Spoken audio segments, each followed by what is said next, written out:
прямо из рук маленькие. Ой, красота какая, ба, надо же. Посреди города стая диких уток. Они не боятся людей и чувствуют себя как в своей стихии. Прохожие кормят их хлебом, птицы не отказываются. Эту картину мы увидели на улице Серова. Посмотреть на уток приходят и туристы. Обалдеть, я вообще первый раз такое зрелище вижу, честно.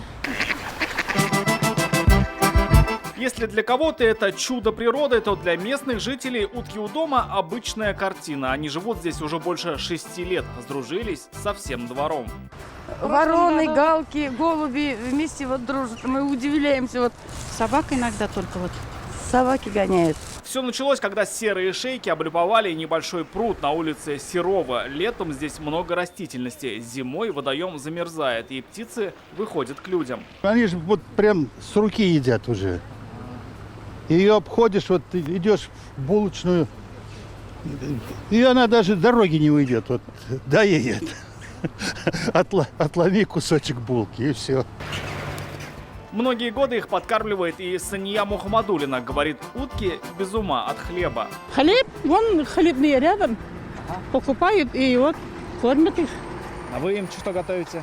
У меня это были сухарики. Только можно ли диких уток кормить сухариками, булками и хлебом? Биологи говорят, да. Все это растительная пища. Нельзя им давать разве что соленой еды. Она для уток губительна. Вопрос. Почему же они не улетают на юг, а могли бы улететь спокойно? То есть их не пугает мороз. Температура их тела выше 40 градусов, и, естественно, их пугает то, что не хватает корма. Поэтому наша задача в это время как раз помочь. И если мы с вами слегка их подкормим, тем самым спасем птиц вот в это самое суровое для них время. Тем более Казань и казанцев, говорят биологи, утки очень любят. Сейчас в городе насчитывается почти 1500 особей. Кроме Серова, они облюбовали парк Урицкого, озеро Кабан и Булак. Рамиль Шайдуллин, Марат Зайдуллин, ТНВ, Казань. Закажи рекламу на ТНВ. Телефон в Казани 5 705 100.